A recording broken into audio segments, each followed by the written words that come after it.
Hello, everyone, and welcome back to my YouTube channel and Staked podcast. We are doing a very special interview today with Army of Youth. As the title suggests, Army of Youth is an anonymous Twitter account, entrepreneur, thought leader, builder, um, and some may call him a KOL in the Ordinals and BRC20 ecospace and the Bitcoin on-chain economy. To me, Army has been one of the most influential thinkers from my early days of finding Bitcoin frogs and ordinals and bitmaps, and someone that I was always listening to and really relied on for information. And he took a bit of a hiatus, but he's back, and he has blessed me enough to come on and allow me to pick his brain and talk to him about you know what we both love to talk about. And so I'm very honored to hear from him and to have him. And so without further ado, Army, what's up? What's up?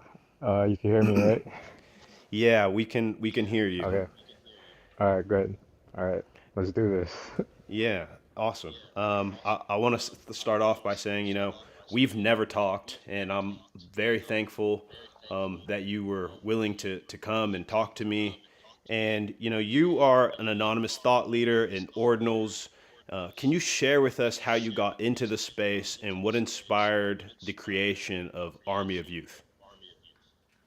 Okay, so I got into Bitcoin in like 2013, and at the end of 2013, and that was when like I was hanging around like this place called East Central in Toronto, around King and Spadina, where like Vitalik was working on Ethereum and stuff. But like at that time, I just dropped out of college and I had I found Bitcoin, so I was just like a pretty like I was just a noob. Like the price of Bitcoin going up was what got me into Bitcoin, like the greed, and uh, and then I went through my like 2013, 14 bear market or whatever. But like and then one thing that I did back in 2014 was I tried to sell like my own screen print T-shirts and sweaters and stuff for Bitcoin. So I created like a Bitcoin shop, like hoping people would spend Bitcoin on like merch. But at that time, the community was really small. So what I did was I would like there was this website back in the day. It was called localbitcoins.com, and it was like a peer-to-peer exchange where you can buy and sell bitcoins. So I realized like I had made some money from like the 2013 bull market. So I decided I'm like, all right, you know what? Let's arb on local bitcoins, and I did that for a while. Or like I like local bitcoins doesn't exist now, but those networks still exist. So that those peer-to-peer trades still happen, and it was basically like back in 2013 and 14, no one could buy Bitcoin, so on like an exchange, so you were able to arb like crazy arbs, like 10% a trade, 20% a trade, and then I think uh, and then yeah, I did that for a while, and Bitcoin kind of became just pretty much a thing that you try to arb and make money off, make cash. And then after in like I think it was like 2018, 2019 when like all the fork wars were happening. Like I got interested in like BSV where where like BSV was like the first time like Bitcoin was kind of unbounded and you could put like data on a blockchain. And so I created this thing called ecat.media, which like allowed users to encrypt their data and put it on the BSV blockchain, and then give people decryption tokens, like infinite tokens, one token, two tokens, like didn't matter. But as long as they had that decryption token, they can view the files, and the files could be any files. So I put music, videos, scripts, websites, like a bunch of different stuff on that like on that app, and like I encrypted it and then shared it with people and stuff. And then we wrote blog posts about it on Medium. And then, but then at that time, like obviously BSV didn't really take off and people didn't really go towards Bitcoin forks. They stayed on BTC. So I realized I'm like, okay, like this is like a dead end. It's not really going anywhere. So I'm just gonna just go back to like the other crypto shit. Like like Ethereum was taking off and whatever. I played around with NFTs, margin trading, all that stuff. And then in 2023, in like February, I saw Ordinals, and then I was like, wow, like I was blown away by Ordinals because I was like, wow, like we're finally putting data on the BTC blockchain, which like BSV people always said was possible, and BSV people were like ahead of like the curve on that, uh, like putting data on Bitcoin and then using it as like a computing layer or like a computer itself. And then yeah, and then I got into Ordinals. I created my first inscriptions, which were like I think around like 140,000 to 150,000. That's when the inscriptions were. That's where the inscriptions my first inscriptions were, and then I sold them. Like I created like a collection called Shinji Keto, and then I put it on OrdSwap, just at a low price. So like anytime someone would come to OrdSwap and see like the ascending or descending price by inscriptions by price, they could see that like my inscriptions would always pop up on the first page because they were always the lowest price. So then I was able to like sell out. Like people just bought these pixels. They didn't even know what they were, and like people just bought them, right? Because everyone was just speculating. So I sold out that collection on OrdSwap. And it's still there. It's called Shinji Keto, the Syndicate, right? And it was just like pixels of like AI anime art that I just sold on Bitcoin. And then after that, I created like more art. I created this thing called Ordmark cards, which was like I think we used DIDs, like Ordinals Reserve, to mark to like verify each card. It had like its own decentralized identity, and then people could like use a reader to like view the cards. And the idea behind the cards was like they had like a musician and like a message, and the idea was okay, people could gift these ordinals to like someone special or a friend or whatever, and like Ordmark cards, like Hallmark cards. And then I created another collection where it was just like a graffiti, like 10 art piece of art called Ghetto Kids, with just like different messaging, and then sold that out. And then in March, I think of like 2023 was like when Domo dropped BRC 20s, and I just happened to be on Twitter and I saw it, and then I was like, oh shit, like this is crazy, like this is like the first friggin' token on Bitcoin, and then or first token standard on Bitcoin, and then the first token on Bitcoin ended up being Ordi, and then we like me and my friends and whoever was around me at that time and like people in my Discord or whatever, like we all minted Ordi, and then after that, like the wave of like the token wave started on Bitcoin, and then yeah, like and then Ordi went to like $100 or whatever, uh, but and then now like from that period, like we got like a wave of tokens. Now we have like DeFi on Bitcoin, and yeah, like we have all these other things. So yeah, that's basically been like my on-chain journey on Bitcoin. Yeah.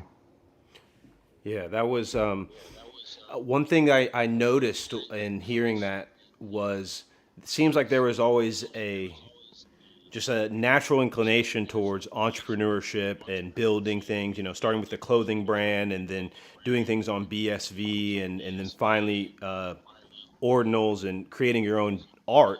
And eventually we're going to get into Army of Youth and what you're doing right now. But I want to take a step back and maybe you can tell us, I've listened to a lot of your interviews. I want to hear about, young Army in terms of what was he interested in? Was he a gamer? Was he, selling comic books or Pokemon cards? Were you always entrepreneurial? What sort of uh, games were you into? Maybe you could paint a picture for us. Uh, so yeah, when I was young, I really love sports. So like I would play like every sport. So I played hockey, basketball, soccer, like any sport. Like I'm there. Like it just like I'm there to play it. And then I was also like I was like a like where I went to school. I was like probably like one of the top five people in my class in terms of like grades or whatever. So I always like was playing sports, getting good grades, and I'm an only child, so there was like a lot of pressure from my parents to like always do good in school and stay out of trouble and stuff. And but yeah, like I think I was just like always competitive because of sports and like video games and stuff. Like obviously like Super Nintendo and Nintendo. I like playing games like Age of Empires and like Okay. Roller Coaster Tycoon, right? Like those type of games where like Roller Coaster Tycoon was like great because like you get to run like a bit of a simulated business, I guess, of like a the amusement park or whatever, right? And like yeah, like I played like SimCity, I really like SimCity, like SimCity 2000, 3000 and games like that. And but yeah, like in terms of like entrepreneurship as a young kid, like I wasn't really into all that stuff. I was more like I thought like my path in life would be like just like do good in school, go to university, and then like get a job on like Bay Street in Toronto in like the finance world, or like go try to work at like Wall Street or something. But once I found Bitcoin, and then I realized I'm like, oh shit, like this shift is gonna happen in finance, where like people like basically like finance is gonna become like trustless and you're not gonna need middlemen and institutions and stuff. So I started focusing on that. But yeah, but when I was in like college, I was really into like okay, so like that part when I was in college from like '09 to like 2013. But while I was in college, like I was always like I like playing around on Tumblr, and like I learned how to like make like websites on Tumblr, and like that's where I would have my store. Like my store was on Tumblr, and I would just make shit on like Photoshop, and I and then I like to do. I was like the type of person that liked doing everything myself. So the first time I remember I screen printed something, I got it like outsourced, and then the cost was a little high, so like the profit margins were low. So then I was like, okay, you know what? I'm just gonna go create my own printing press, and then like print t-shirts out of my room. So I did that. I made like a four color print press in my room out of like just going to Home Depot and just making my own printing press and then printing my own t-shirts and like getting the cost down. So like yeah, like when I was in college, I was around a bunch of people that were like entrepreneurial themselves. So I got into like just being hanging around them, and like they were like very smart people, and they were always into like art and music and like design and stuff like that. So that's where I like yeah, I got that from. But once I found Bitcoin, like my brain just completely shifted because like at first like I got into Bitcoin because I was like greedy because I was like, oh shit, the price is going up, I don't want to like miss out or whatever.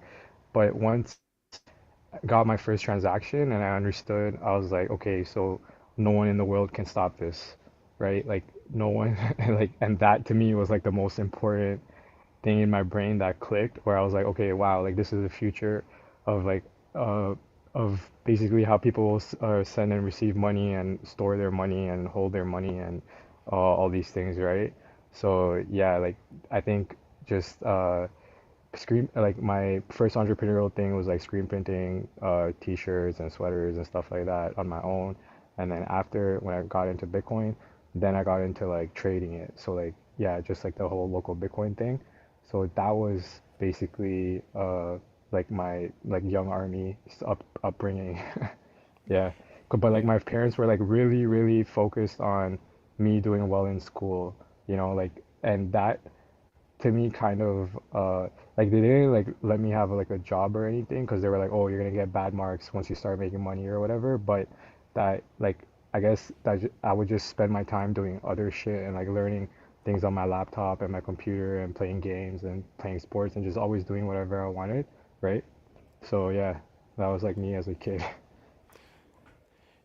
So now, thank you. We got now a little bit of a more complete picture, and I want to talk about the period between 2013 and I believe February 2023.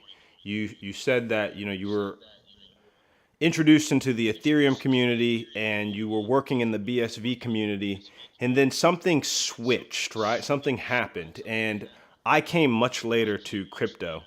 Can you tell us a little bit about, or tell me really, about, sort of your evolution through that time, and what was it in 2023 that made you start focusing on BTC and the on chain economy being built on that chain? Um, so basically, like when I was making eCAD.media, my thinking for eCAD.media and like just data itself was like we obviously want to own our own data, and like that's putting your data on a blockchain and having access to it via your private keys. Like that's like the best form of owning your data. And then another thing was I always wanted to. I was always interested in like leveraging like Bitcoin security because Bitcoin security, like Bitcoin is like the most unhackable ledger in the world and like the most unhackable database. So like when you put data on Bitcoin, it becomes the most secure data in the world, right? And then when I was making eCat, like that was basically my thinking. I was like, okay, you put encrypted data on Bitcoin on which is like the most secure ledger, and then now you have like the most secure data in the entire planet. Like no one could hack it or get access to it, and it's immutable. And for things that are like for data that really needs security and needs to be secured, that's what you could leverage Bitcoin's hash for, because Bitcoin's hash, it secures like a monetary network, but it can secure a bunch of other things, right? And like now it secures tokens on Bitcoin, it secures like art on Bitcoin, it secures websites that people are making on Bitcoin. Someone made like like a simple operating system that's secured by Bitcoin, right? So these were like the applications that I was really interested in. Many people see Bitcoin as digital gold. How do ordinals and BRC20 tokens change or expand that narrative? Um, I like Yeah, I think the digital uh, gold people. So back in 2013, when we were first learning about Bitcoin, we were like always told that money would be like one application of the Bitcoin protocol. So if you go listen to like early Andreas Antonopoulos, Stefan Molyneux, their talks on Bitcoin from like 2013, there was always like this thing of like having smart contracts and colored coins and having like IPOs, ICOs, stuff like that, all on Bitcoin, right? And then over time, we saw the narrative change to like a digital gold store of value narrative, which isn't wrong because the money part of Bitcoin it does function like that, and it's accrued a lot of value being a digital store of value. So I don't think that there's anything wrong with that narrative, or like. But the way I look at it is just it's just one thing that Bitcoin enables, is that this protocol, the money is one of the things it enables, but there's like so many other use cases that it could be used for, and you could leverage this hash for like secure computing and all the things that we're seeing on Ordinals now. So yeah, like to me, I feel like so today like I had this thought where I would say like on-chainers are like the progressive people in Bitcoin, and like the store of value people are like the conservatives in Bitcoin, right? Yeah. So it's kind of, yeah, so it's kind of like yeah, so now there's like the progressives that are like, hey, we should use the Bitcoin protocol and its fullness for a bunch of different applications. And then there's like the conservatives that are like kind of stuck in like the old uh, mentality of like, oh yeah, this is only just to store your wealth and like just hold it, right? Yeah, and I Yeah. heard you talking with Jack Lew a couple weeks ago, and you were at a conference, and you noticed that, basically everyone under the age of 35 who's interested in Bitcoin, they don't care about this hodl mentality, right? Like they don't even really think about Bitcoin in that way. They're just concerned about like what can I build on this ecosystem and on this chain. And my mom watches this, uh, my YouTube channel, right? And I have tried to explain to her the uniqueness and importance of BRC20, particularly Ordi and Bitmap and Bitcoin frogs. Now she's listened to me talk about crypto all the time, so she kind of understands the idea of digital art, right? But could you break it down for a 50-year-old? I won't throw my mom under the bus in terms of her age, but can you break it down for someone in that demographic? What are they missing? She's starting to kind of understand Bitcoin, but why is this new on-chain economy important and something that she should be investing in? Um, I like uh like if you are a person that likes to be sovereign, that doesn't like to be told like what to do or how you should spend your money or how you should be able to earn your money, and like if you're a person that's like self-sufficient, right? I think like that the Bitcoin layer is for people like that, right? Uh, and there's like for older people, I would say like the reason like majority of the people that would invest in ordinals is because it's a very high beta trade, right? It's like the risk reward for it is is like almost infinite because it's so early. It's like imagine you could get into Bitcoin in like 2011, right? And you could be buying Bitcoins in like 2011, right? So I guess for if you want like a great return on your money, this is the place to be, like relative to the rest of crypto. And um, yeah, like I wouldn't, I don't know, like it depends on like what a person values, because some people are just okay with just working a job and like buying ETFs and keeping their money and stuff like that, right? And but for people that are early to things, like the reason that we're all here is because once this takes off, is it's gonna capture a lot of liquidity like it already has, right? Like over the last 2 years, but like as the tools, like you want to be there when like the tools are not that great, right? Because when the tools are not that great, that's when like the return is the highest, right? So for people, yeah, for most people, I would just say the reason you want to be here is because it's the highest, it's a very high beta trade that you'll make a lot of money on. And another thing is that like if people understood Bitcoin, like like these things are like secured by Bitcoin's hash. So these things are basically like unhackable, unstoppable, and they can only die. Like there's no such thing as dying for these things, right? Like when people say ordinals are dead, like it reminds me of like back in the day when Bitcoin would crash like 90%, people would be like, "Oh, Bitcoin is dead," right? But like everyone that understood Bitcoin understood that hey, this thing cannot die, right? Like it can, as more and more hash like gets accrued by miners and more mining equipment is created for Bitcoin, like the harder it becomes to stop it, right? So this is like that one economy that's like unstoppable. And the reason I say that because I compare it to like proof of stake economies, right? So Yeah. the problem with proof of stake is uh like proof of stake can only uh like it like works when you're starting from like zero, and like we've seen that with Ethereum, right? Like Ethereum went from like zero to however many hundreds of billions, right? And but like for like the last 5 years, since Ethereum went off of mining, Ethereum has just been in a downtrend versus Bitcoin, right? So Ethereum, uh, and then now like basically like Ethereum made a high in Bitcoin, and then on its second time around it made a lower high, and then since then it's just been bleeding versus BTC. And that was like around the time Ethereum went from like from having mining and hash to like having a proof of stake model.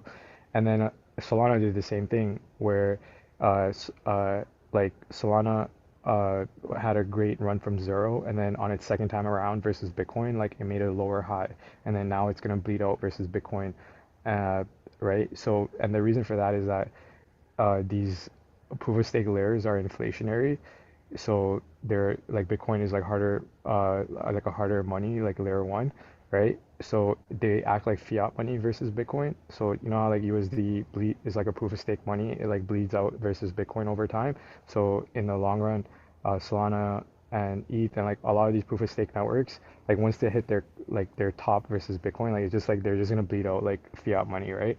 And another Yeah. thing with proof of stake is that uh like like the entire value proposition of proof of stake relies on the price either staying like constant for stakers to like earn a yield, or like the price going up, right? Because like let's say you staked like I think majority of the people probably staked their ETH at like 3,000 or $4,000, and then now they're down to like now the price of ETH is like $2,000, right? So what that means is that the people that staked at these higher prices, unless they hedged, right, which would basically like just be like a stable coin at that point, but like unless they hedge, like they're never gonna be able to earn enough yield just to offset their price risk, right? So what happens is that there's like a feedback loop where like the network security, uh, because the entire networks can only survive of like from like infinite price appreciation, the proof of stake network's price starts to go down versus Bitcoin. And then once the proof of stake network's price starts to go down, because this is like a decentralized environment, like once people stakers start realizing that, hey, I'm never gonna get my yield back from this coin, they're gonna start unstaking, right? And then that's gonna affect the network security, and then the security of the proof of stake network will start to like basically die, right? And then my experience was this with this was master nodes. So back in like 2017, I created it.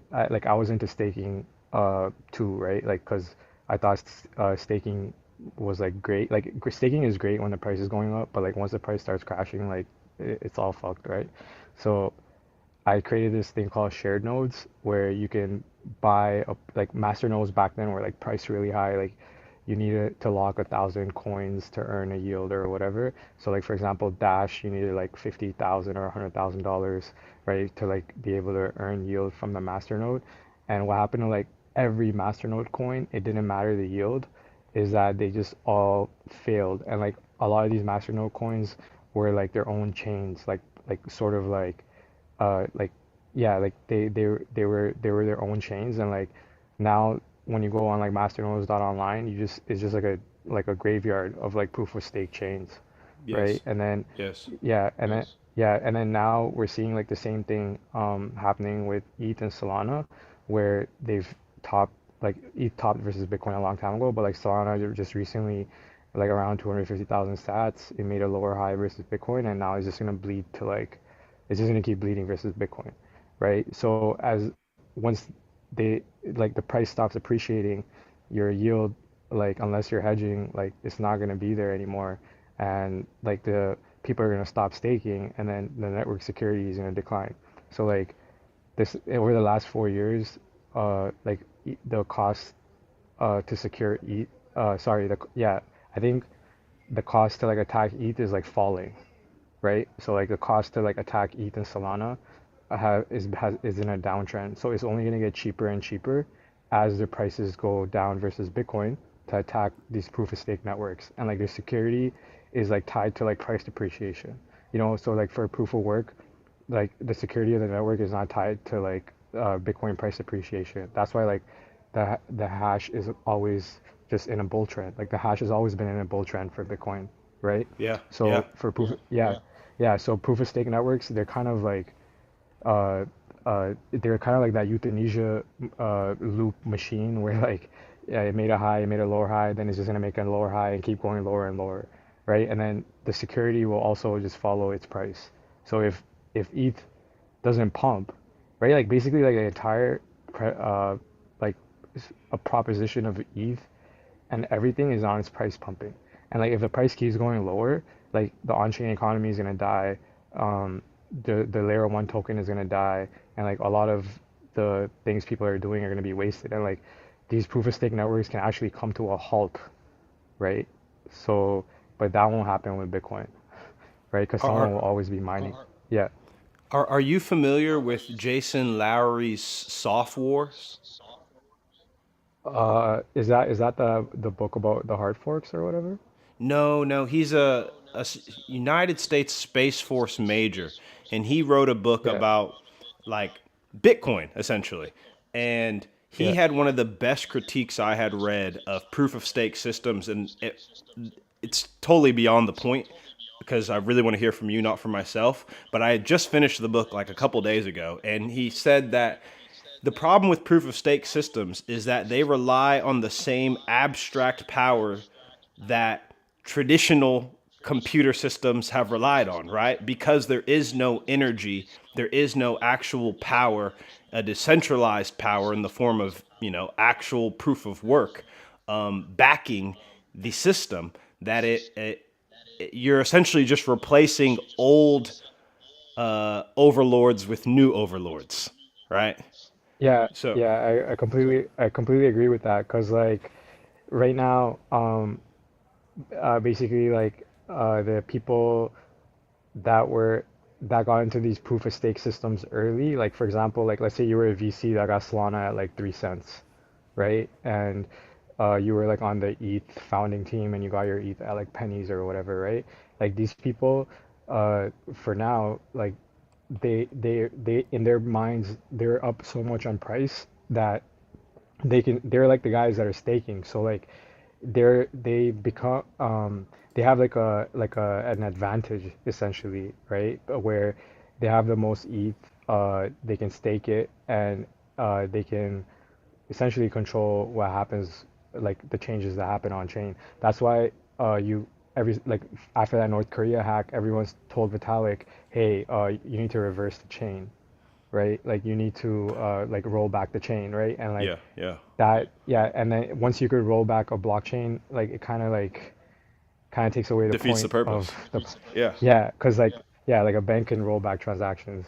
So yeah, like exactly. you're back to, yeah. So that's why to me, like if you want to prove a stake system, just stick to like US dollars, right? Because like the Federal Reserve is a way better proof of stake system. Like it has like an entire economy, the US economy to back it, right? Versus like if you want yield, like buy treasuries. Like if like the ETH yield is what, like 6 to 8%, and then after fees it might be like 5 to 6%, and then for that 5 6% you're taking a price risk. So if ETH drops another 20% or 30% or 40% 50%, now you need to like it's going to take like 10 20 30 years for you to earn your yield back, right? So it doesn't make sense. Like the math of it does not make sense, right? And if you're hedging your ETH anyways, like I say you staked ETH at $2,000 and then you like shorted it on perps or whatever, right, to like offset your price risk.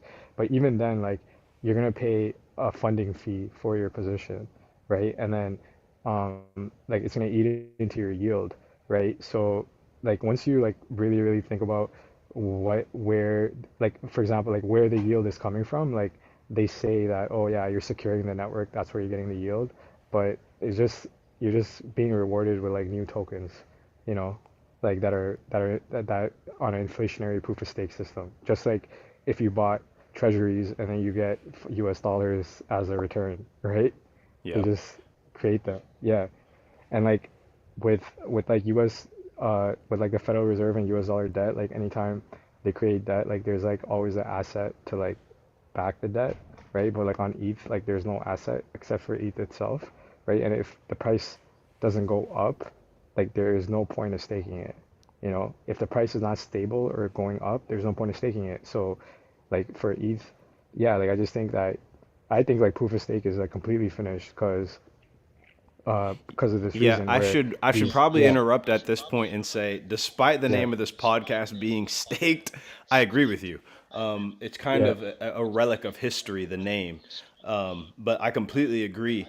And one thing you talked about was, the price of Ethereum and Solana versus Bitcoin is just kind of been bleeding out, right? And what, lower highs, higher lows, whichever one it is. Yeah, Um, lower highs. They Lower made highs. like Thank on you. this. Yeah, they both made lower highs versus Bitcoin on this last in this last bull market, and that's because they're inflationary. They're like Yes. fiat money, so they're just gonna bleed out versus Bitcoin.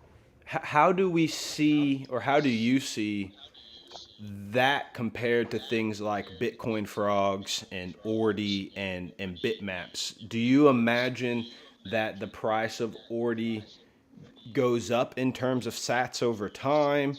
Or because I know I've heard you talk about, what's different about Ordi and sats and some of these BRC20s is that we are pricing our assets in BTC, right? And BTC maxis or whatever, people who are not part of the on chain economy are pricing their Bitcoin in dollars. So there's a difference. Can you talk about that a little bit and share some of your thinking? Yeah, so like the way I look at all these assets on Bitcoin that like blew up or whatever, I look at them like network effects on Bitcoin.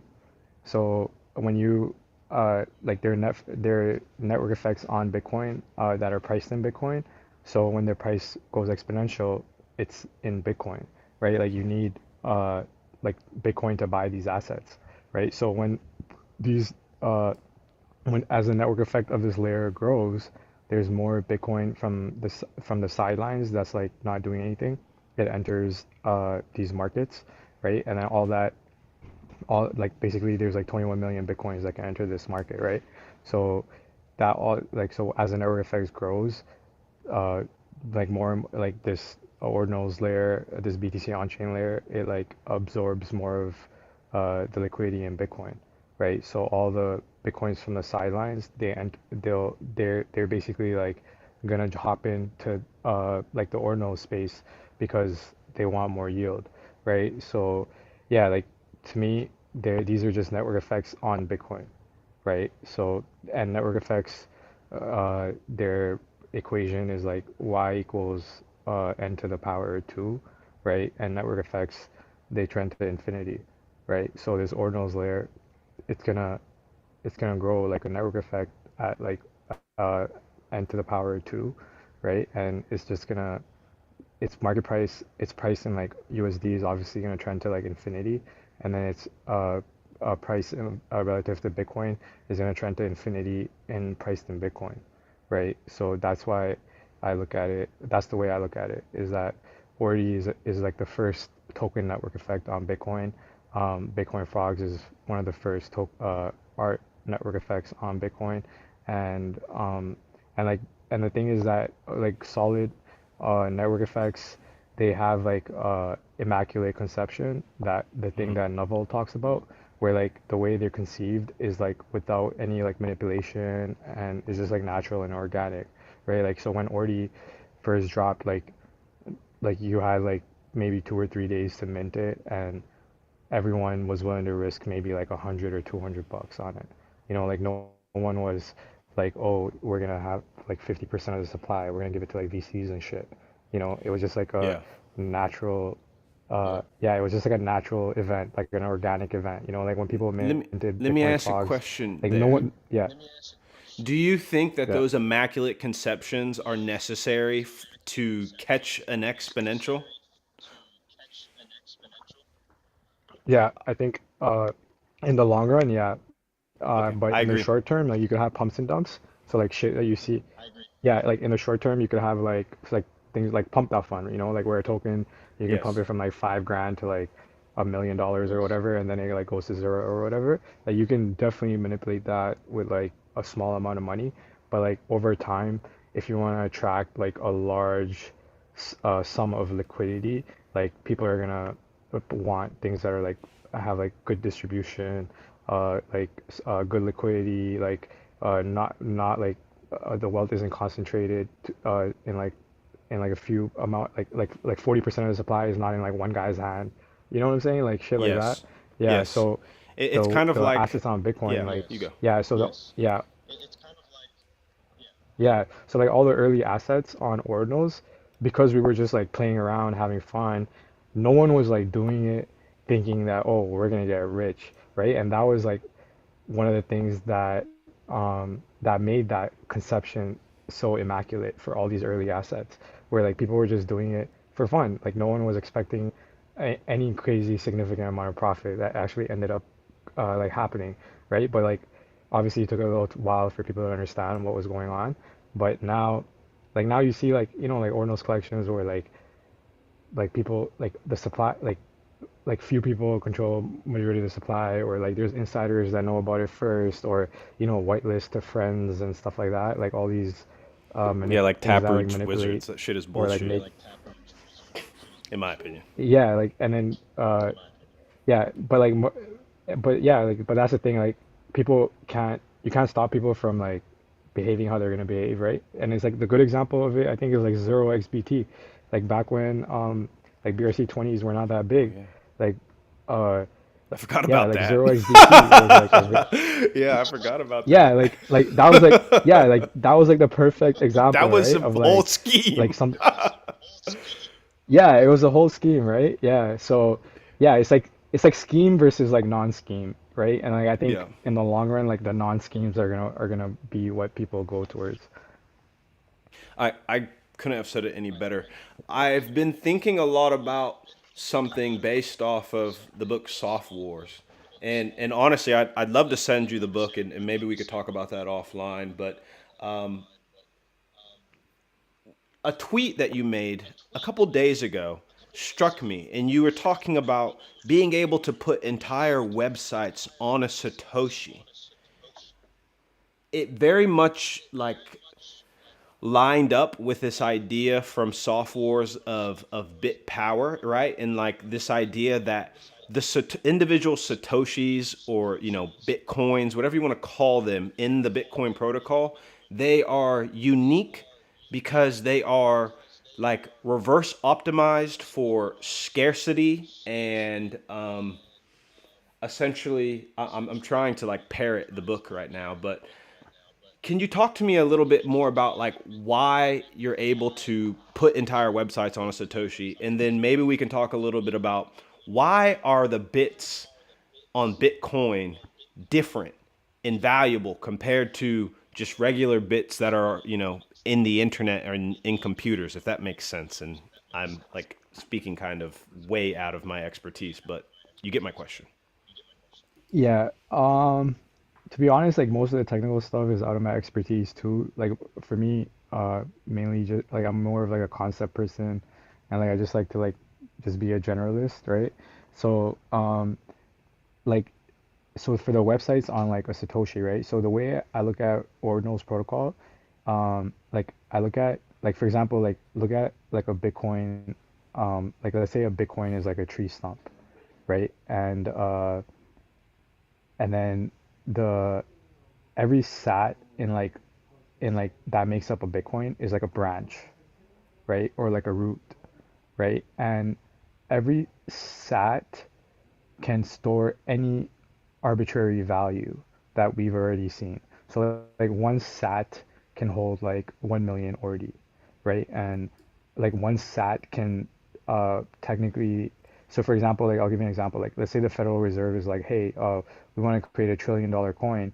We're just going to inscribe a sat, and that's going to be the $1 trillion coin, right? And now a sat it can is holding a like can hold $1 trillion in value, right? So to me that's the great amazing part about Ordinals protocol is that we're trying to squeeze out as much value out of Bitcoin as possible, right? Out of every Satoshi, like we're trying to squeeze out as much value as possible. And then the whole website thing on a Satoshi is because you technically don't need to inscribe on a new sat every time, right? So you can actually inscribe multiple files on the same sat.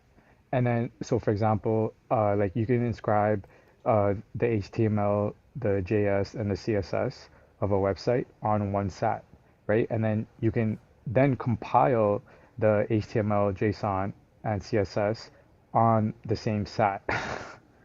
Do you get it? Yeah. Right? So you I can, as yeah, much as I can.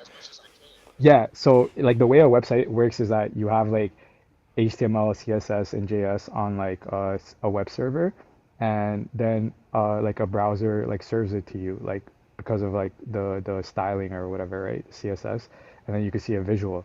So on Bitcoin, what you could do for a website is like you could inscribe the HTML, the CSS, the JS, all on the same Satoshi, and then you can compile a website that uses like like that bootstrap and then run the website on the same Satoshi as well. So you can actually have as many inscriptions as you want on one sat, right? And you can have like people have already done it. Like some guy made an entire book, like children's book on like one Satoshi, where like every inscription of that book, every page in order is inscribed on that one Satoshi, right? So you can use this for a shitload of stuff. So you can have like you can inscribe like files of like an application just on one sat and then compile um, like that application on that sat and then run the application just all from that same sat, right? And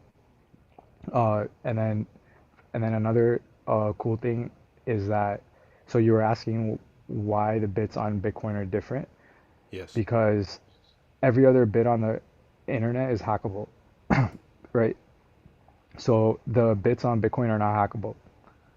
And I think that's the biggest difference is that uh, the cost that you're paying is for the security, like to secure your data, essentially, right? So once the data is on Bitcoin, then the only people that can steal it or have access to it are the people that have the private keys, right? And every other bit on the internet, some hacker person can just hack a database and steal it, right? So I Yes. think, yeah, that's like one of the biggest, to me, like that's what it comes down to. It's like no one can so for example a good example is Kanye West, right? He had his bits on Shopify, and then Shopify decided, hey, we're not gonna allow you to use our platform anymore.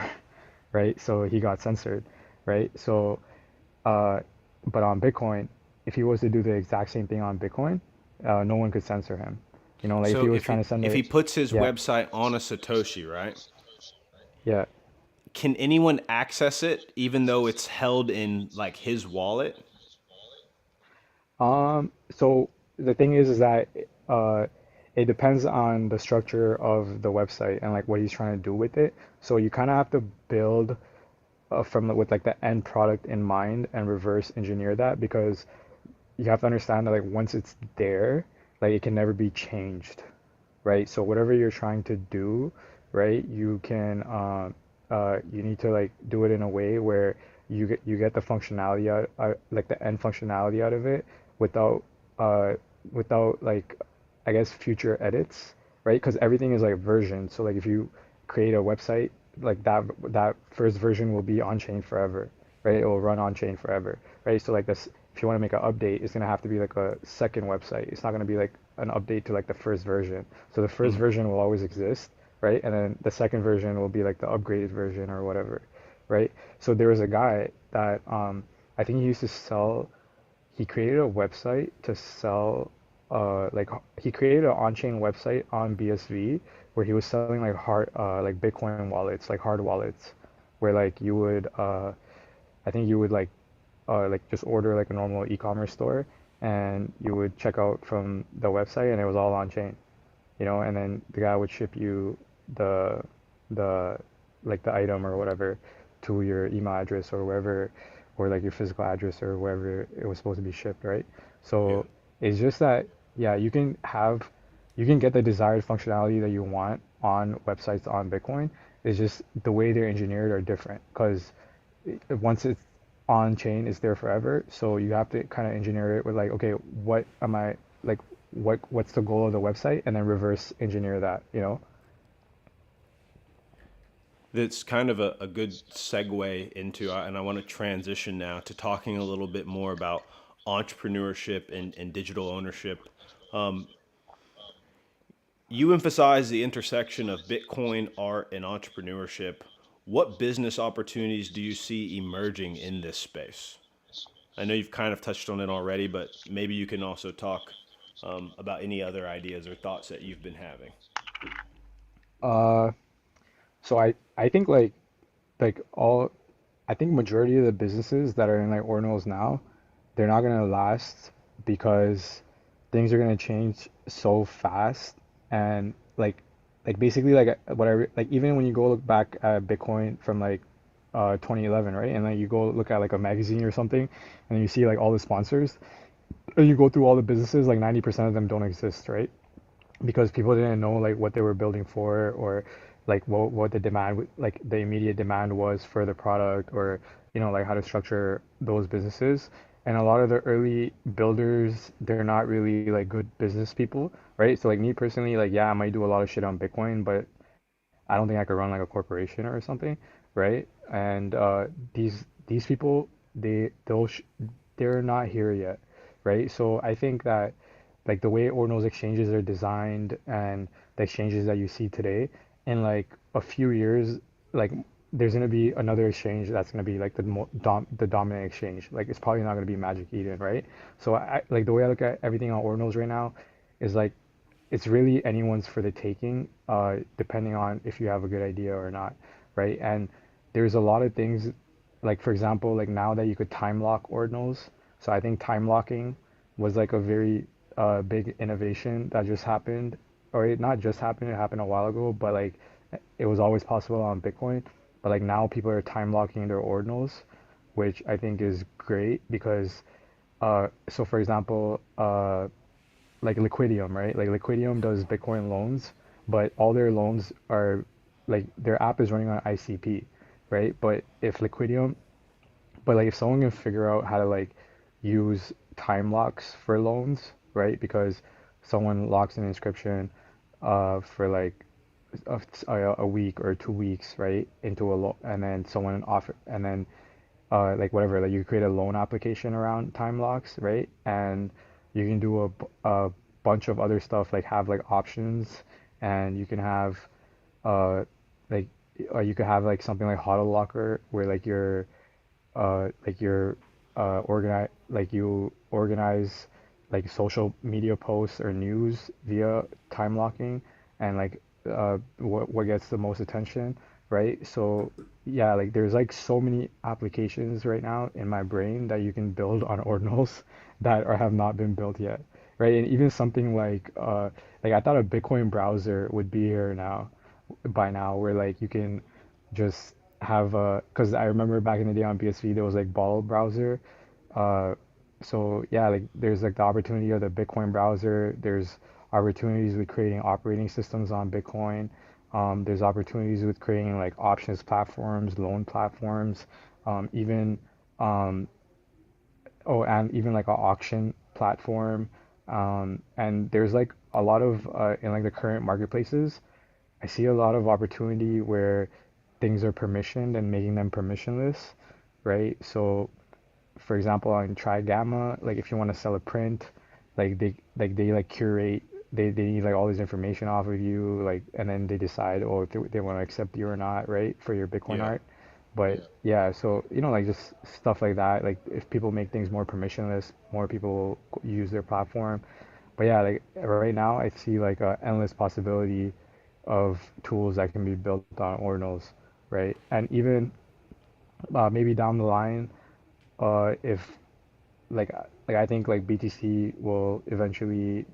Uh, so one of the things that I truly believe is that so all the new people coming into Bitcoin, they're coming in via Ordinals, right? They're not coming in via like the store of value like store of value people, right? So like as when like the users of Bitcoin outweigh the holders of Bitcoin, then I think Bitcoin will scale.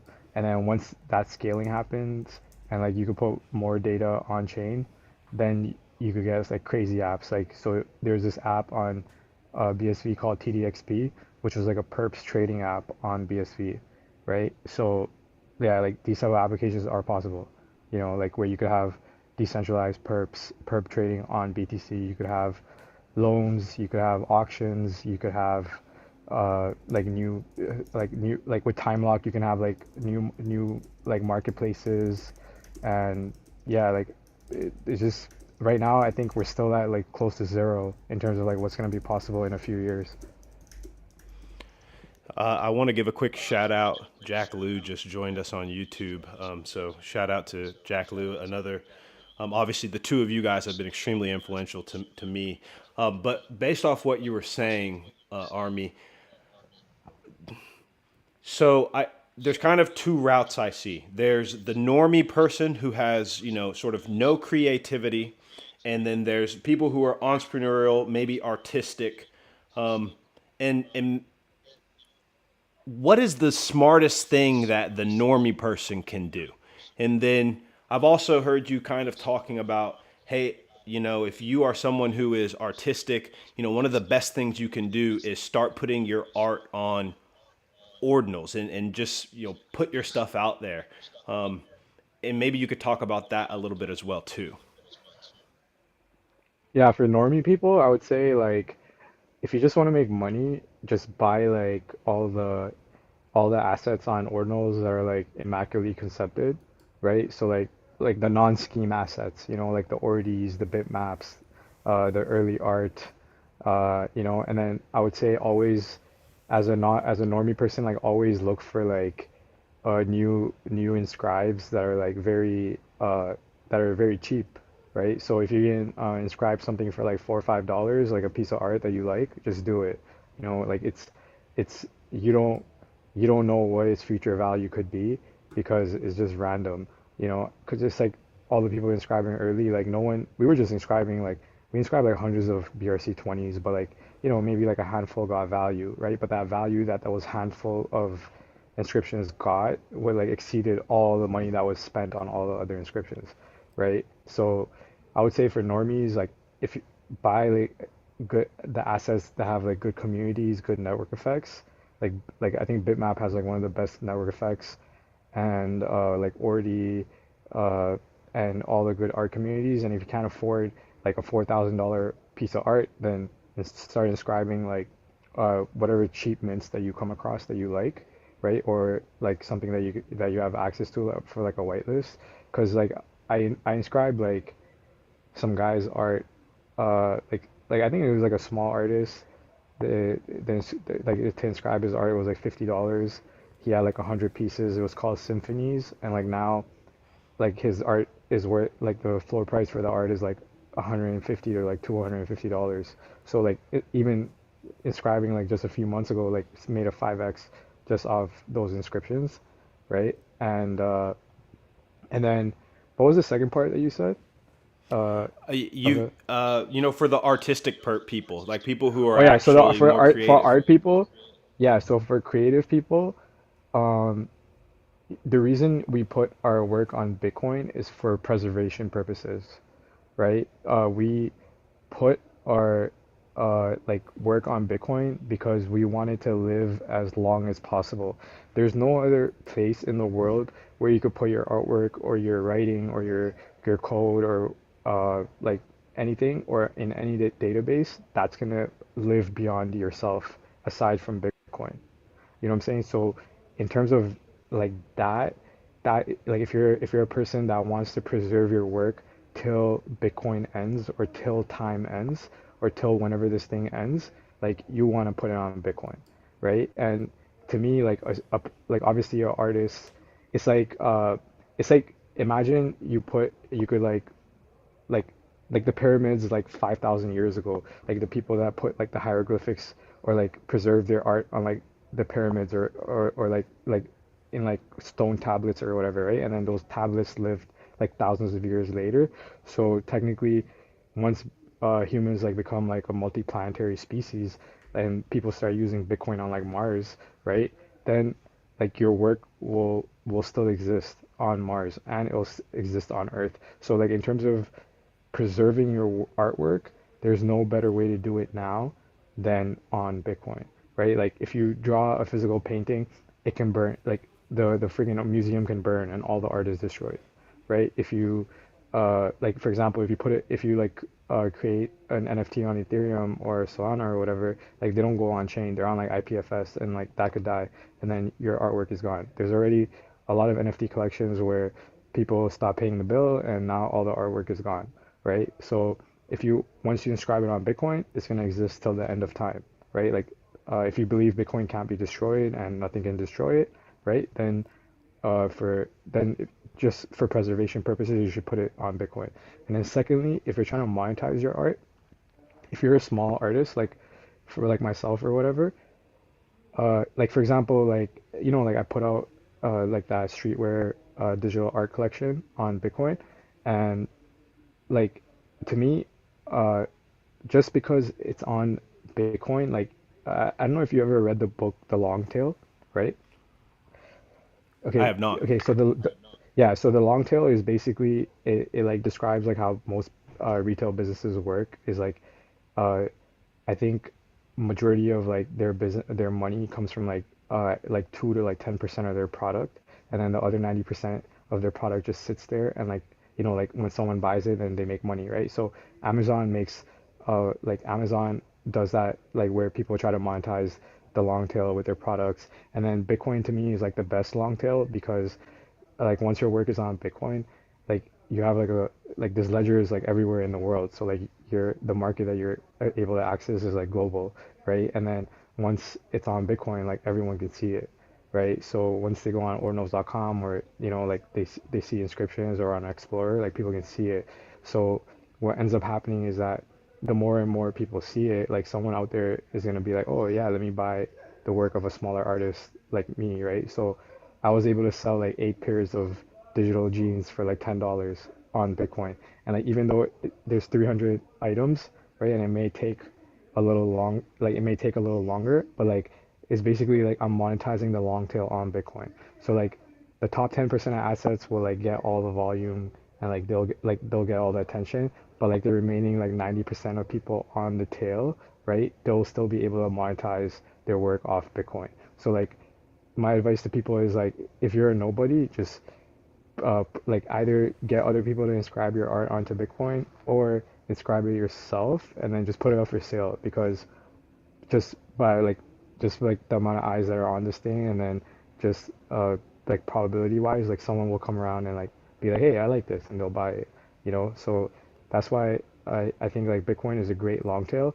And like Bitcoin is like a database that holds like inventory, like people's art is like inventory. And like just like any other business, like the inventory on Bitcoin, the top 10% will generate the most volume or the most like attention, but like the remaining 90%, there will be someone out there that will come and buy it, or like interact with it, or do whatever, you know? Yes. No, I think Yeah. that's tremendous advice. And I want to transition now to talking about your season one launch of Army of Youth. Can you share with us a little bit about the impetus behind this? Obviously, we've heard a little bit about sort of your childhood and growing up in the lore of Army, but what was kind of the inspiration, and where is the direction of this? I obviously minted 2 pairs of jeans just purely off of having been a longtime supporter of you and believing everything you Yeah. do is valuable, and everything you say. So I appreciate and just wanted Yeah. to be an Thanks for, early supporter. yeah. Yeah, so thank you for like minting, and like you're an example of like that long tail customer. You know what I'm saying? Like you like my shit, and then you ended up minting it, right? So I was able to basically take advantage of the Bitcoin long tail, right? Absolutely. And yeah, and like to me, like I decided to create that because I think I like when I saw uh like I want to like send a message to like someone like a Kanye West, where like he can be censored on Shopify, right? But if he sells the like he like for someone like him, he's trying to send a message through whatever he's doing, right? So when he put up that Nazi shirt and it got censored on Shopify, right? If he just puts it on Bitcoin, right? And then he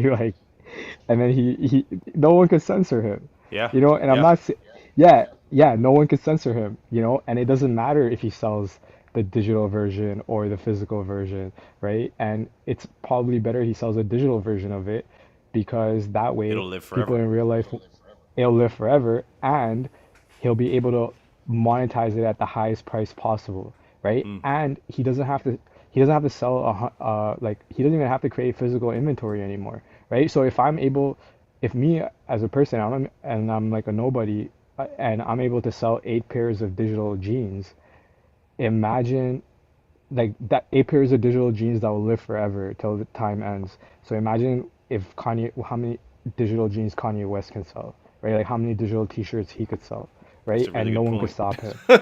Exactly, That's a right? really good And point. no one, yeah, and no one could stop him, right? Because like the thing with art is like it's about getting the message out, right? It's not really like even though like especially now with his clothing, it went from uh, like being something that people would wear because it's cool to like now it's all about messaging, right? Like he like the Nazi shirt, the KKK outfit or whatever, but he could sell all that shit on Bitcoin and no one could stop him. Like Shopify can't like shut him down. The banks can't shut down his bank accounts, and he'll be a more of a sovereign, right? And then he could do that with his music too, right? Because I was doing the math and I think it was like 4 megabytes of a song for at like 1 sat per byte was like $1,000 or something, and like a 184 megabyte album was like half a Bitcoin, right? So I was like, yo, for someone like Kanye or Drake or one of these top artists, like what's half a Bitcoin? It's nothing relative to your net worth.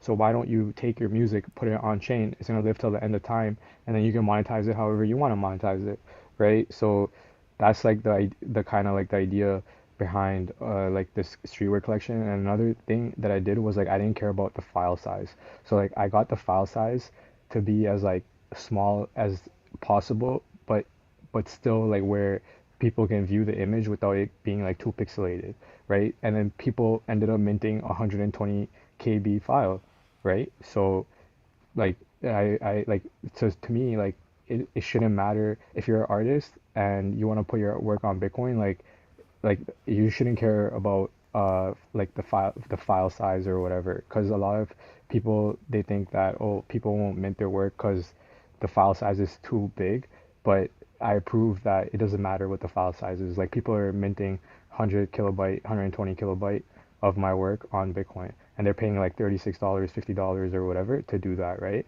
So yeah, like my the entire idea of the streetwear collection was like, like to show people that, hey, like you like this is like like we kind of live in like a post-capitalist world where you can like now like you don't need to create the physical product. Like the physical product can actually come after if there's enough demand. Like let's say Mm. you're a guy, yeah, let's say you're a guy that wants to create like a streetwear brand, but you have no money, right? So what should you do?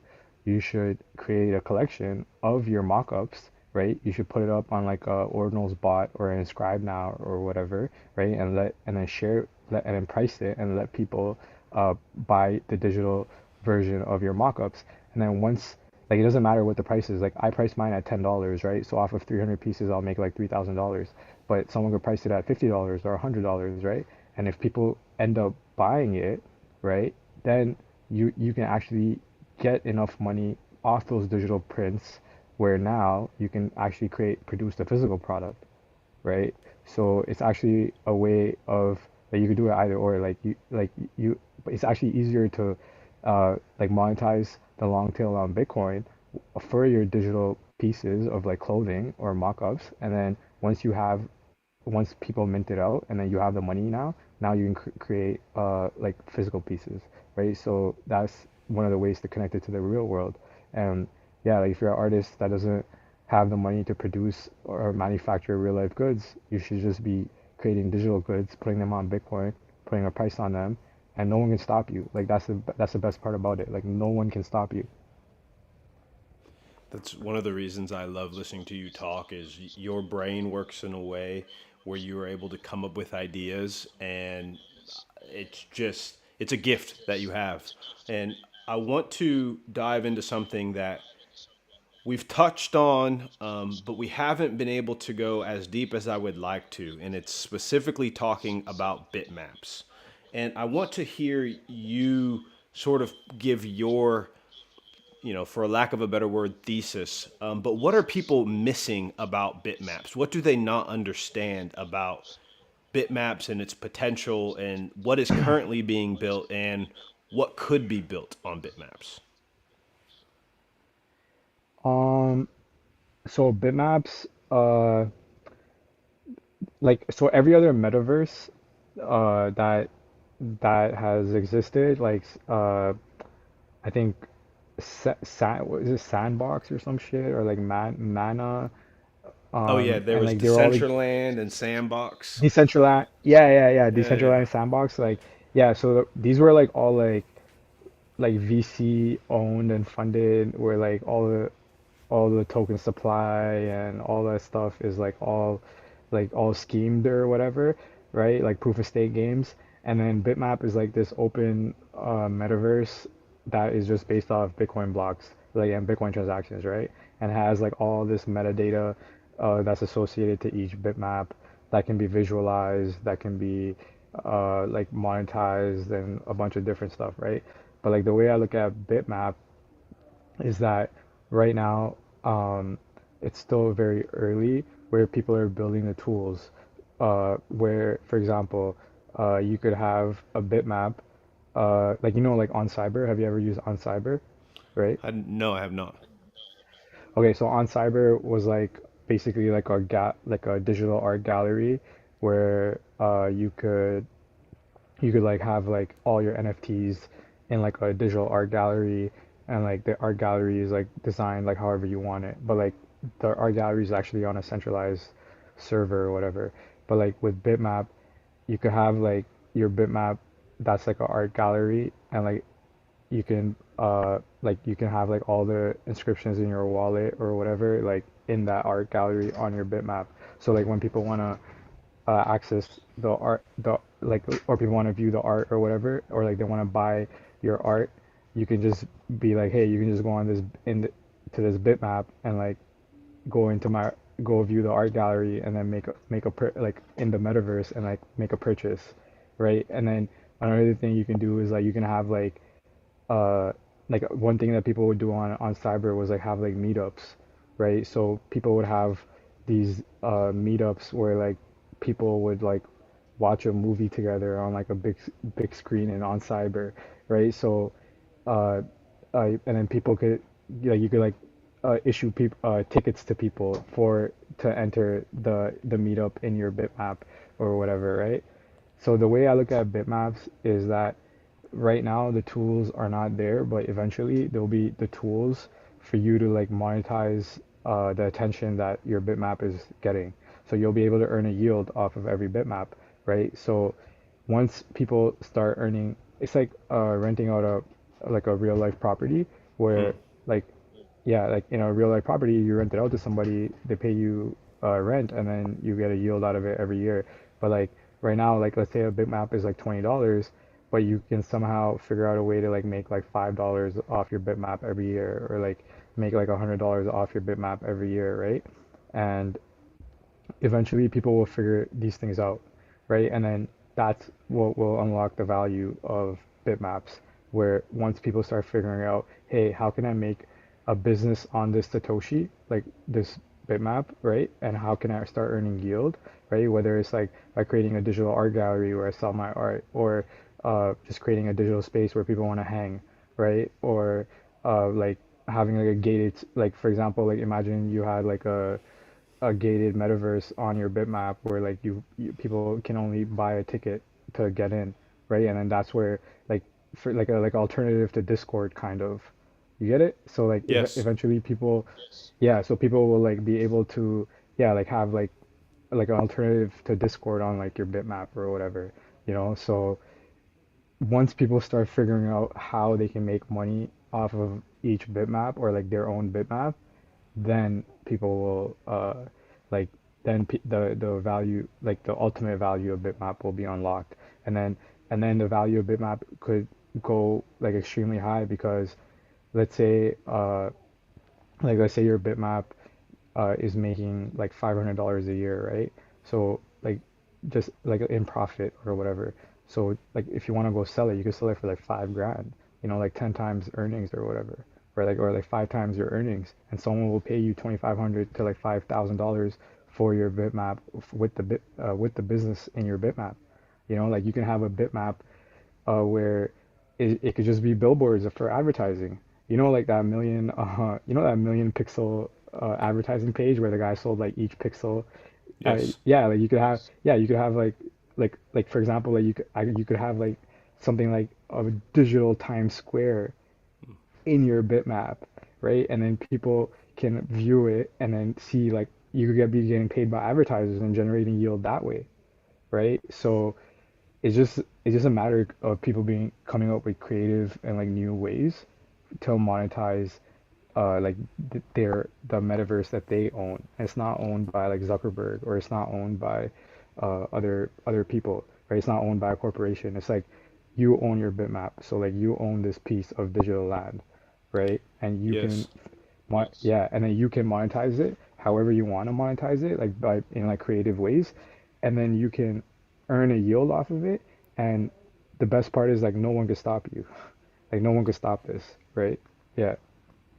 Yeah. So I inscribed a few bitmaps, and I've been continued to buy bitmaps, and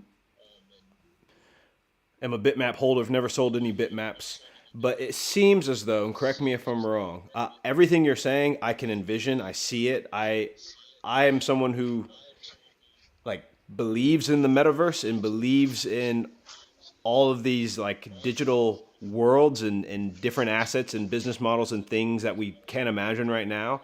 But it seems as though bitmaps is still in the very early days. So people who buy a bitmap today, they are kind of betting on the future of an open, decentralized, open source metaverse being built on top of bitmaps. And currently we are still in the early tooling stages of that world. Is that fair? Yeah, that's I was thinking about, like I was thinking the exact same thing that you said. Like we're in the tooling stages of all this, right? Like Okay. we're in the yeah. So and like I think another thing that like because majority of crypto, okay, so there are people that are like pre 2017 2013 whose first intro to crypto was Bitcoin.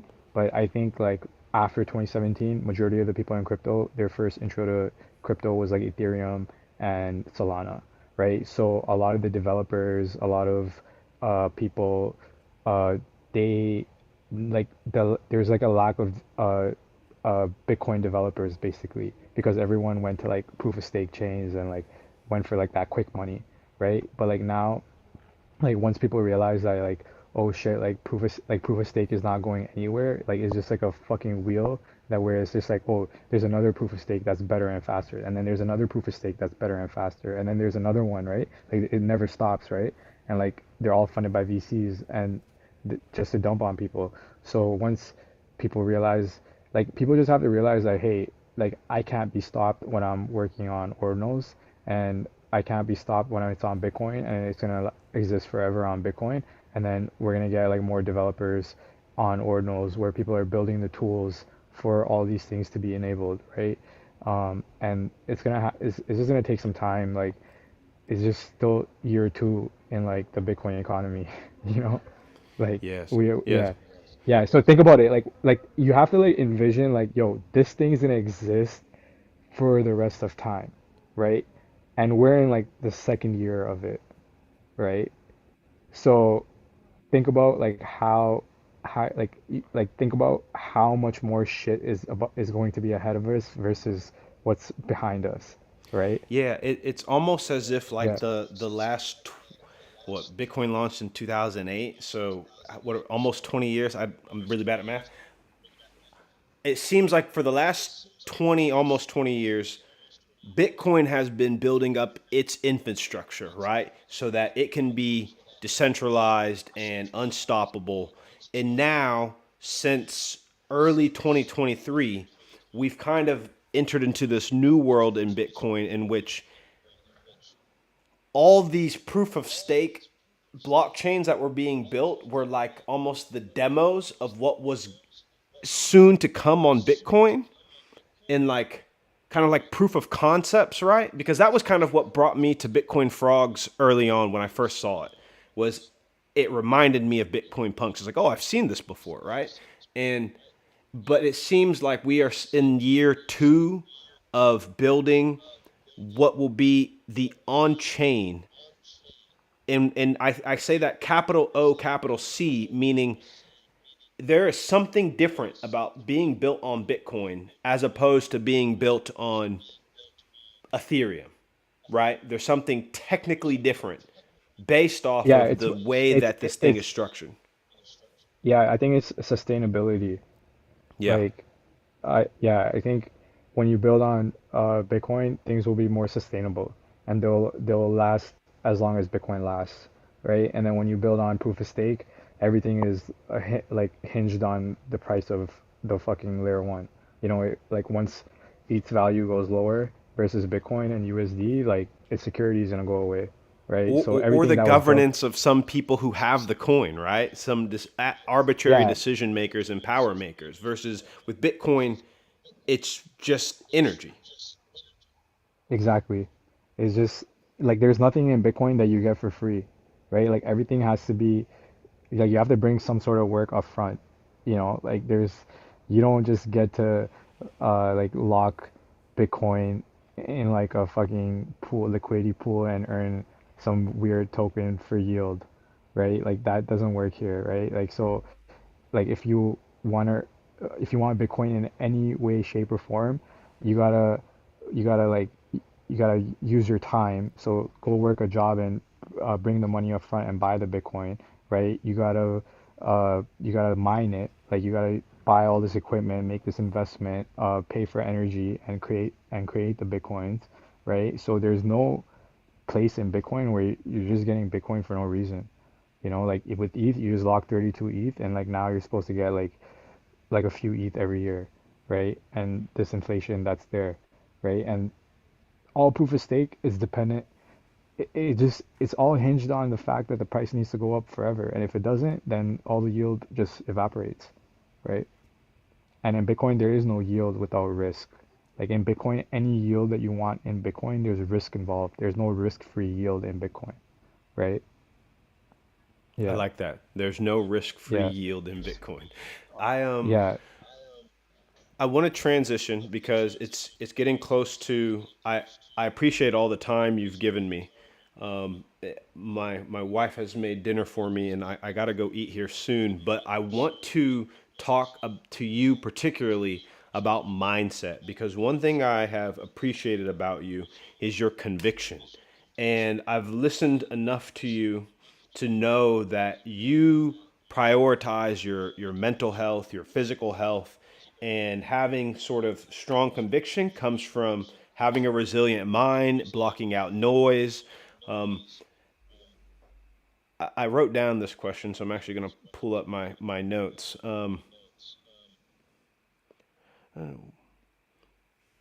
What is the biggest mindset shift people need to succeed in crypto, entrepreneurship, and investing? Um, I think you can't listen to other people. Like you shouldn't be doing something because you're copying someone else, you know? Like like that's when things don't go too well. Like if you're doing something because like if you're doing something because I said something and then you're like, "Oh yeah, he's doing it, so I'm gonna do it."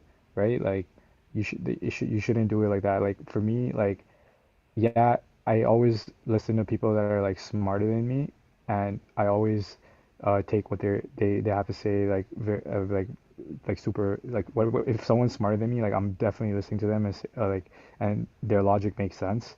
Like I listen to them, but like majority of the time, the reason I was able to uh like think about ordinals and all these things like differently and like correctly like from where we started was because I didn't allow outside opinion to like influence my decision making, and like I I didn't because I had already had experience with what Bitcoin on chain could be, and like I had seen like a glimpse of it on like BSV, like I knew exactly how it would go on like BTC.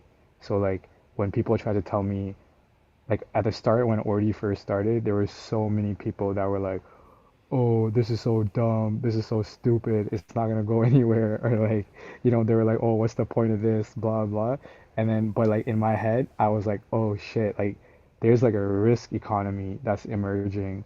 Mm, Like, yeah, like on Bitcoin now, and like risk is where you get the yield, right? So that's the way I was thinking about it. I was like, "Yo, yeah, now there's a risk economy on Bitcoin. That means there's like money to be made on Bitcoin, and like there's like yield to be extracted on Bitcoin, right? So yeah, I think for investing and stuff, like don't ever listen to other people. Like only listen, like, because they come to conclusions and decisions that you make yourself, and then like if they don't go well, like you gotta own it and like move on, and like try something else. Like that's why any other things I've done on Bitcoin, like not, the next thing does not resemble the last thing at whatsoever, right? Like all the artwork, every piece of art is like different style, different. Like there's no like set style. Most of it is like concept work, and like even with like Ordi Map, Ordi Spate, like creating a block explorer for BRC20s, like ECAT Media, like nothing resembles the last thing. Like one thing I consciously try now is like I don't want to go back and do something I already did. Like because what I realize is that uh like the spark or like the exponent, it comes from something new that you're doing. It's not gonna come from something that you already tried in the past or something that you failed at. So like I'm always thinking about doing something new or something that I haven't done before, So like yeah, I could go back into I could like create like digital like physical merch and like try to sell that, but I'm like nah, like let's do digital this time. Let's see if I yes. could sell, yeah, digital merch, right? And then my next thing on Bitcoin is probably going to be something completely different, So yeah, like just think for yourself and don't copy other people, and always the next exponent or the next spark that you have or need, it's going to be off of something new that you're trying, right? It's not going to be something that you've already done in the past, or if you failed at it or whatever, like it's going to be something new, you know? I Yeah, love that message. Do you yeah. have, I always ask this of all of my interviewees, book recommendations, even if it's just one, but I usually ask for three. Are you I take it you must be an avid reader. So I would be remiss to not ask for some recommendations. And then while you think about that, any message for the audience? Oh no, also, where do you see yourself, Army of Youth, in the next 5 years? And then kind of a closing message to the audience about building uh, wealth and yeah, just any final message. Uh, I would say like for people that are in Bitcoin, read the book The Long Tail. It's by this guy named Chris Anderson. Um, like it's gonna like how like help you understand how to sell inventory on Bitcoin, and like how you should be thinking about selling inventory on Bitcoin, and like the more inventory you put on Bitcoin, the better, right? And yeah, I think that would for in terms of like yeah, like to understand the long tail on Bitcoin, I think that's very important for like entrepreneurs on Bitcoin. And then other books, like I don't know, like I don't like you said, I used to be an avid reader, but nowadays I'm just reading like threads on Twitter, right? So yeah, like in terms of books, I would just say read The Long Tail. It'll help you understand like business in the digital age and like how to sell things on Bitcoin. And then what was the second part that you said? Where do you see yourself in the next 5 to 10 years? Oh, I have no idea, man. Like Fair. yeah, yeah, like for me, like my life, like no 2 days are the same. So I just, I'm just like a spontaneous random person. So I have no idea where I'm gonna be. But my advice to people that are using Ordinals and Bitcoin is like, keep on inscribing and like keep on putting your work on Bitcoin because like yeah, like just keep on doing that and like good things will happen, right? So keep on inscribing like the high beta low cost artwork or like things that you see from new artists, right? And or like small artists because the small artists, the way I look at small artists is like one day they could be big artists, right? So like when the guy that created, so I remember the guy that created puppets, right? Like Opium. Opium was sitting on Inscribe now for like literally a month and a half, and like the people around Opium were like, "Oh yeah, this thing failed," right? And then I tweeted about it on Ordinals Ord Computer, and then Opium minted out in like literally like a few days or a few hours, and then after that, like puppets came out of that, right? And like Bitcoin puppet. Now the guy is like a huge artist, like the guy that created Opium and puppets. Like he's such a big artist, but at some point he was a small artist, and you could have got his work for like dirt cheap, right?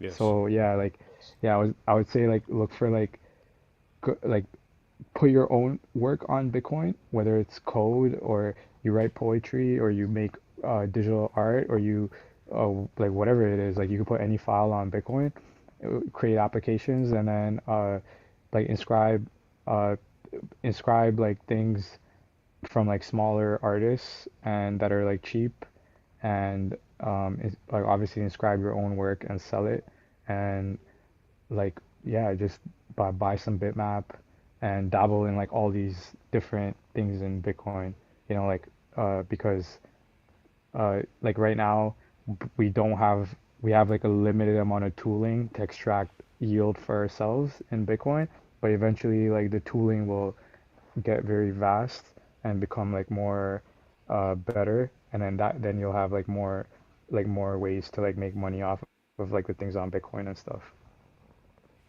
I Yeah. think that's a perfect message to end on. Our Army of Youth, thank you for your time. Thank you for being willing to do an interview with me on this channel. It means a lot to me. And to everyone out there who's watching, make sure to share this, let the algorithm know that you enjoyed this, and subscribe if you want to see more interviews like this. And I'll see you guys in the next one. All right, thank you, bro.